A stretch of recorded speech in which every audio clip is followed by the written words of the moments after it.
जब लॉकडाउन हुआ था तो हमने सबने अपनी गाड़ियों को गैराज में रख दिया था।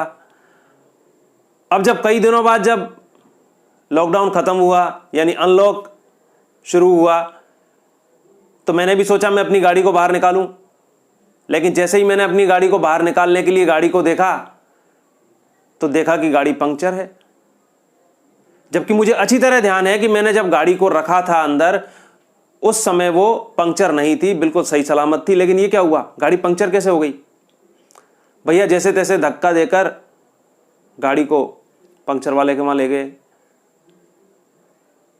उसने पंक्चर चेक किया। चेक करने के बाद उसने कहा साहब इसमें तो कोई पंक्चर नहीं है, गाड़ी एकदम ओके है। बड़ी अजीब बात है। मुझे अच्छी तरह ध्यान है गाड़ी पहले भी सही थी, लेकिन गाड़ी जब 3 महीने तक रखी रही तो उसके बाद में गाड़ी पंक्चर हो गई। और पंक्चर होने की स्थिति में भी जब हम उसको लेके गए देखा तो पता चला कि पंक्चर नहीं है। तो फिर उसकी हवा कहां गई? मैंने पंक्चर वाले से पूछा भैया इसकी हवा कैसे निकल गई? अगर ये सही है तो फिर हवा कैसे निकली? पंक्चर वाले ने कहा आप भी कमाल करते हो साहब, कई दिनों तक जब गाड़ी रखी रहेगी तो हवा तो निकलेगी ही। मैंने कहा ये कोई बात हुई? अगर गाड़ी कई दिनों तक रखी रहती तो क्या उसकी हवा निकल जाती है? ये तो बिल्कुल वही बात हुई कि न्यूटन एक बार पार्क में बैठे थे, ऊपर से एक सेब गिरा। उन्होंने सोचा ये सेब क्यों गिरा है, इस पर विचार करने लगे। आसपास के लोगों से पूछा कि भैया ये सेब नीचे क्यों गिरा?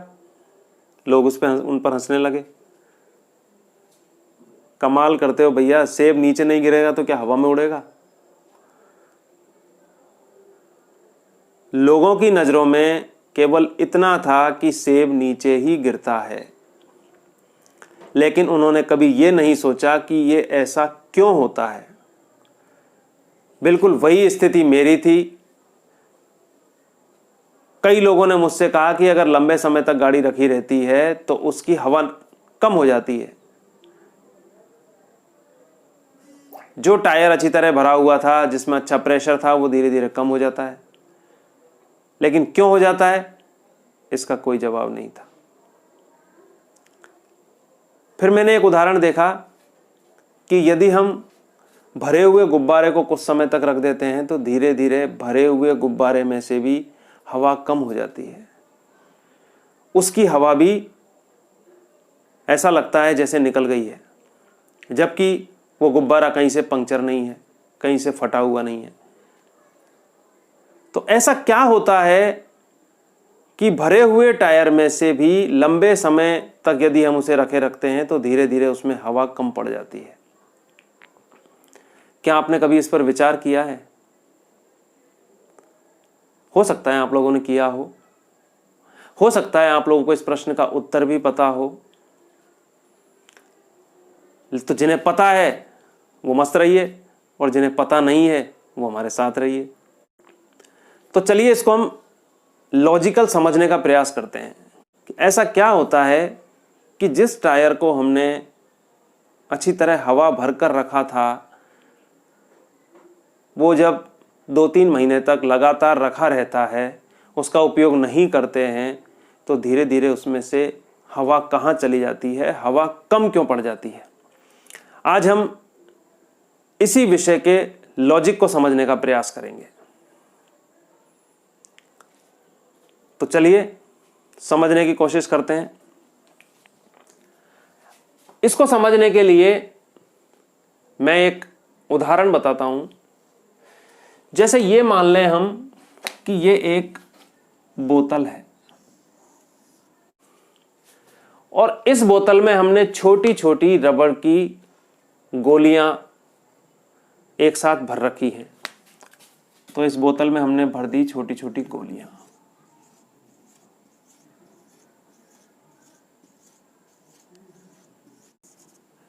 रबड़ से भरी हुई इस बोतल को यदि हम हिलाते हैं तो आप बता सकते हैं गोलियों की क्या स्थिति होगी? निश्चित रूप से आप समझ गए होंगे कि यदि हम बोतल को लगातार हिलाएंगे तो गोलियां साथ में हिलती रहेंगी। चूंकि रबड़ की गोलियां हैं, एक दूसरे से भी टकराएंगी। जब ये गोलियां लगातार हिलेंगी तो निश्चित रूप से बोतल की दीवार से भी टकराएंगी, और जब ये बोतल की दीवार से टकराएंगी तो बोतल की दीवार पर एक दबाव बनाकर रखेंगी।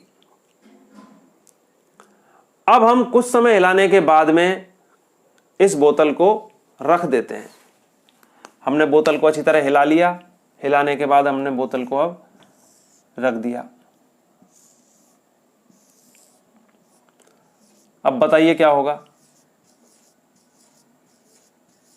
बिल्कुल सही, जब हम बोतल को हिलाना बंद कर देंगे और उसे स्थिर कर देंगे तो कुछ समय पश्चात सभी गोलियां नीचे बैठ जाएंगी, उनका हिलना बंद हो जाएगा।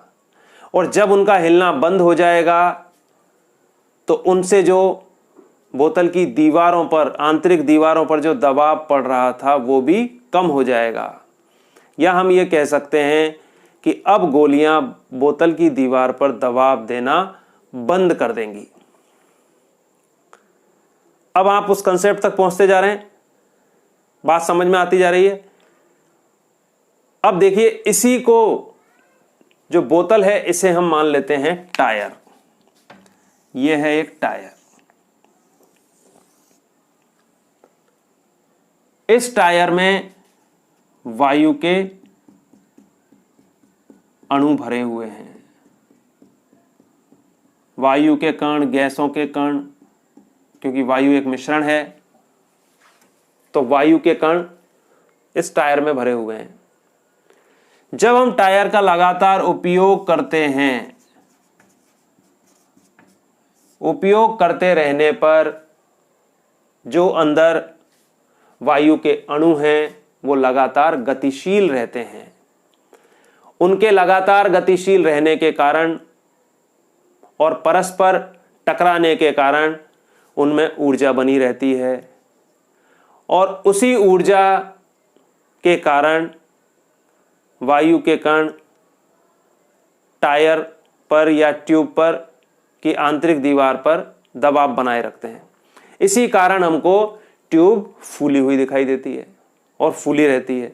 तो जब तक क्रियाशील रहेगी ट्यूब, जब तक क्रियाशील रहेगी यानी वाहन जब तक चलता रहेगा, तब तक लगातार वायु के कण परस्पर टकराते रहेंगे, गतिशील रहेंगे, और जो ट्यूब है उसकी आंतरिक दीवार पर दबाव बनाए रखेंगे, इसलिए ट्यूब हमेशा फूली रहेगी।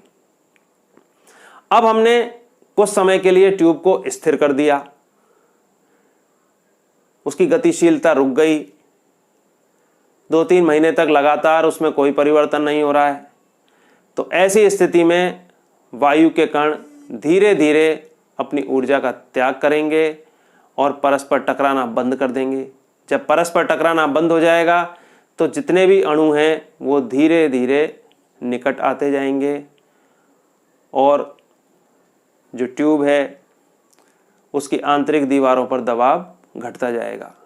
और इसी कारण से ट्यूब पर जब दबाव कम हो जाएगा तो हमें निश्चित रूप से ऐसा लगेगा कि इसमें अब वायु कम हो गई है, जबकि वायु की मात्रा कम नहीं हुई है। हाँ, ये कह सकते हैं कि वायु का आयतन घट गया है, और आयतन घटने का कारण है उसकी जो गतिशीलता थी, वायु के कणों की जो गतिशीलता थी वो कम हो गई है, और उसके कम हो जाने के कारण ट्यूब की आंतरिक दीवारों में दबाव घट गया है। तो अब ऐसी स्थिति में जब इसका उपयोग हमने बंद कर दिया तो जो ट्यूब है वो कुछ सिकुड़ी हुई सी दिखाई देगी, और उसका कारण है कि अब वायु के कण बिल्कुल निकट आ चुके हैं।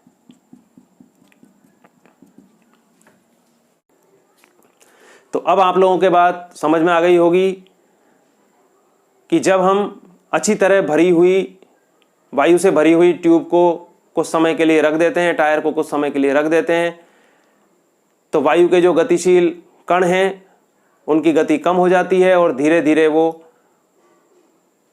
निकट आने लगते हैं, जिससे टायर की जो आंतरिक भित्ति है उस पर दबाव कम हो जाता है, और दबाव कम होने के कारण वो हमें सिकुड़ी हुई प्रतीत होती हैं। धन्यवाद।